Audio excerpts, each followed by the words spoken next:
পলাশ সাহা নিজেকে শেষ করে কেন এই পৃথিবী থেকে চলে গিয়েছে, আজকের ভিডিওতে আমি সেটাই বলবো।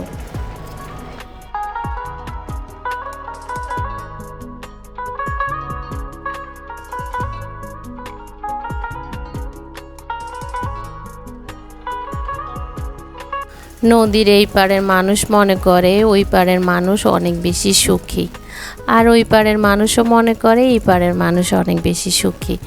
আসলে জায়গা গেলে বোঝা যায় কে কতটুকু সুখে আছে আর কে কতটুকু দুঃখে আছে।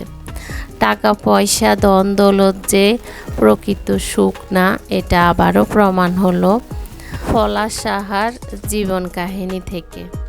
পলাশ সাহার কি না আছে ধন সম্পদ, তার সম্মান, তার যে একটা স্ট্যাটাস, সব কিছুই ছিল, কিন্তু তার ফ্যামিলিতে কোনো সুখ ছিল না।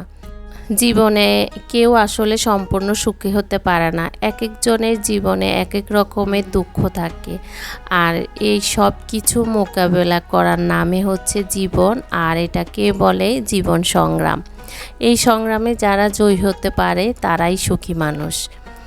পলাশ সাহার জীবনে সবই ছিল, অর্থ সম্পদ, তার বাহিরে যে একটা জগৎ, তার কর্মস্থল, সব কিছুতে তার পরিপূর্ণতা ছিল, কিন্তু সেই ব্যর্থ তার জীবনের যেখানে সে সফল থাকার কথা, তার সংসার জীবন, সেখানে সে ব্যর্থ ছিল। না পেরেছে মাকে খুশি করতে, না পেরেছে তার ওয়াইফকে খুশি করতে।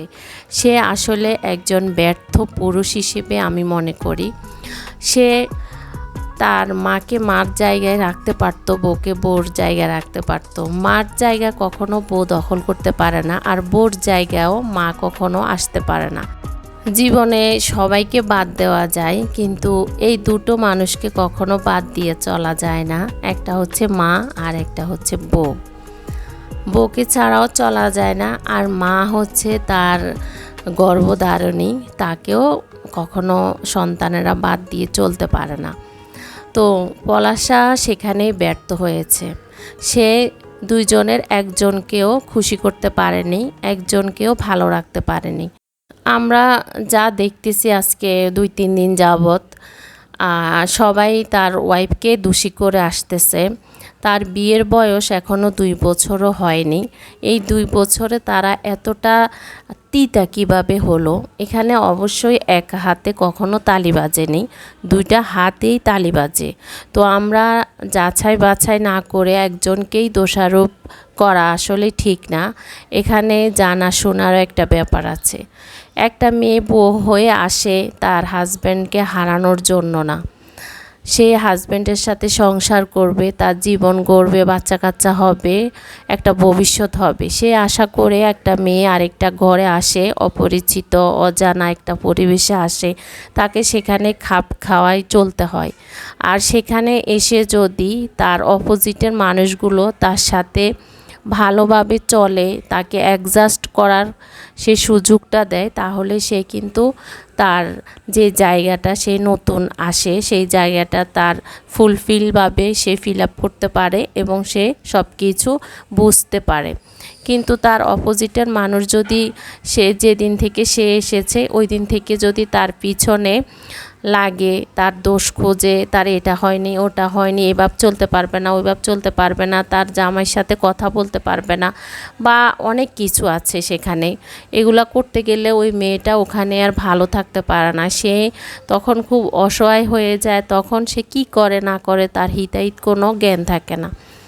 একটা নতুন জায়গায়, একটা নতুন পরিবেশে আমরা যখন যাই, সেখানকার পরিবেশটা বোঝার জন্য আমাদেরকে একটু সময় দিতে হয়। সেই সময়টা যখন আমরা না পাই, তখন আমাদের অবস্থাটা কি হয়? এটা আসলে কেউ বোঝার চেষ্টা করে না, শুধু একচেটিয়া কথাই বলে যাচ্ছে মেয়ের দোষ। এই মেয়েটার দিকে তাকালে বোঝা যায় এই মেয়েটা এতটা ডাইনি, এতটা খারাপ। মেয়েটাকে দেখলে মনে হয় খুব নিষ্পাপ। মানুষ যখন খারাপ কাজ করে তখন তার চেহারার উপরেই ফুটে উঠে সে কেমন, তার ডাইনির রূপটা তার চেহারাতেই চলে আসে। এখানে আমি আসলে সেরকম কিছু দেখতে পাচ্ছি না। অবশ্যই দুইজনের সমস্যা ছিল, অবশ্যই মারও সমস্যা ছিল, বউরও সমস্যা ছিল, কিন্তু এখানে ব্যর্থ হচ্ছে পলাশ সাহা। সে কোনো কিছু হ্যান্ডেল না করে সে পৃথিবী থেকে চলে গিয়েছে, এটা তো কোনো সমাধান হতে পারে না। সে আরও কয়েকটা পুরুষের মনটাকে ভেঙে দিয়ে চলে গিয়েছে। এরকম করে অন্যরাও এরকম তারটা দেখে দেখে করবে, এতে কোনো সমাধান হবে না, কোনো সলিউশন হবে না। সে পারত বউকে ভালো রাখার জন্য এবং মাকে ভালো রাখার জন্য এমন কিছু করতে পারত যেটা তার জন্য ভবিষ্যতের জন্য ভালো হতো। মা আর বউ যেহেতু একজনের সাথে একজনের বনাবনি হচ্ছে না, সেক্ষেত্রে সে করতে পারতো মাকে আলাদা বাসায় রাখার জন্য ট্রাই করতে পারতো, কিন্তু বউকে তো আলাদা রাখা যায় না। একটা বৈবাহিক সম্পর্ক যখন হয় তখন হাজব্যান্ড ওয়াইফ দুজন একসাথে থাকে, সংসার করে। মাকে আলাদা রেখে তাকে ভালো রাখা যেতে পারতো, কিন্তু বউকে আলাদা রেখে আসলে যায় না, এটা আমরা সবাই বুঝি, জানি। তো সেক্ষেত্রে সে এভাবে নিজেকে শেষ করে গিয়ে একটা মেয়েকে অসহায় করে দেওয়াটা আসলে এটা পুরোটাই বোকামি। সে একটা শিক্ষিত ছেলে, সে একজন, আমি মনে করি সে আমাদের দেশের একটা সম্পদ ছিল। সে এভাবে নিজেকে শেষ করে দিয়ে এভাবে চলে গেছে। সে মাকেও কষ্ট দিয়েছে, বউকেও কষ্ট দিয়েছে। এটা আসলে কোনোভাবে কাম্য না। পলাশের ফ্যামিলি থেকে আমাদের অনেক কিছু শিক্ষা নেওয়া দরকার। আমরা মেয়েরা যদি একটু স্যাক্রিফাইস করি, হাজব্যান্ডকে যদি আমরা মেয়েরা ভালোবাসি, তাহলে আমাদের সবচাইতে বড় একটা কাজ করতে হবে, সেটা হলো স্যাক্রিফাইস। যদি একটু স্যাক্রিফাইস করে আমরা চলি, তাহলে আমাদের ফ্যামিলি, আমাদের সংসার অনেক বেশি সুখের হবে। আজকে যদি পলাশের বউ একটু স্যাক্রিফাইস করতো, তাহলে আজকে হয়তো বা পলাশের এই অবস্থা হতো না। সে হয়তো বা পৃথিবীতে থাকতো। তার কত স্বপ্ন ছিল, সে ভবিষ্যতে তার একটা সন্তান হবে, একটা ফ্যামিলি হবে, একটা সুখের সংসার হবে, সে এটা আশা করে নাই, অবশ্যই করেছে। তার বাহিরে কর্মজীবনে তার যে একটা স্থান, হয়তোবা সেখান থেকে সে আরও ভালো জায়গায় পৌঁছাতে পারত, কিন্তু সে সেখান থেকে থমকে গিয়ে আজকে সে পৃথিবী ছেড়ে চলে গিয়েছে। এটা একমাত্র তার বউ আর মায়ের কারণে তার জীবনটা ধ্বংস হয়ে গেছে।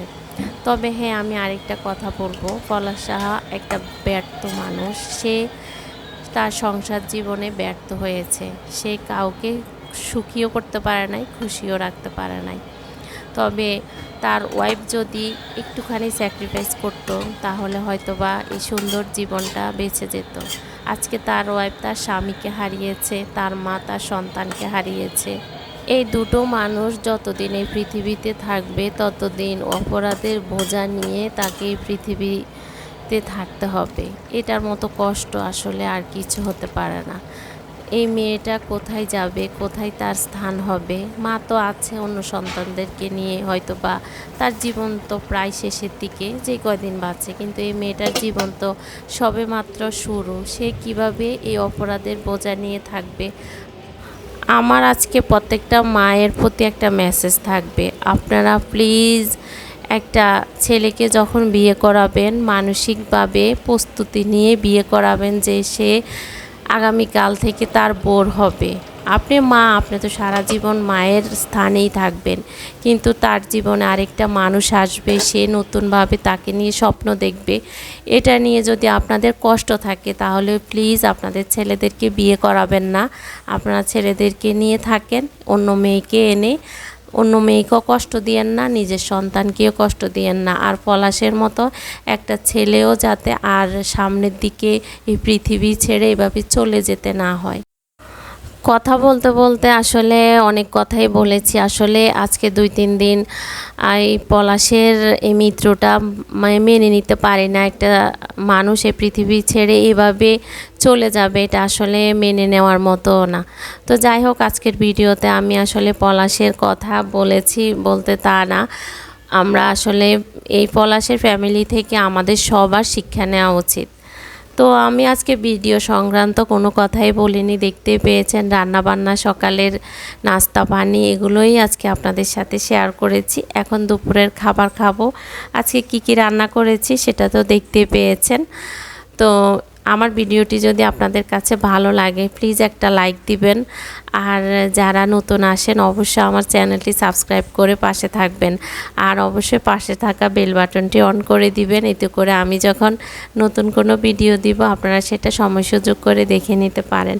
আর এই কাজগুলো যারা অলরেডি করে ফেলেছেন তাদেরকে জানাই অসংখ্য অসংখ্য ধন্যবাদ। এই ভিডিওটি ছিল আমার গতকাল শুক্রবারের ভিডিও। তো আয়নের বাবা বাসায় ছিল, দুপুরবেলা আমরা সবাই একসাথে দুপুরের খাবারটা খেতে বসেছি। তো তখন বেজেছিল প্রায় 3:30টার মতো। আমরা আজকে মানে সকালের নাস্তাটা একটু দেরি করে খেয়েছি, তো এই জন্য দুপুরের খাবারটাও একটু দেরি করে খেতে বসেছি। তো ঢেঁড়স ভাজিটা দিয়ে আমি খাওয়া শুরু করলাম। আজকে ঢেঁড়স ভাজি করেছি, মাছ ভুনা করেছি, আর মাছের মাথা কান দিয়ে আমি পুঁই শাক রান্না করেছি। তো এগুলো দিয়ে আজকে দুপুরে খাবারটা শেষ করছি। আজকে এই পর্যন্ত, আল্লাহ হাফেজ।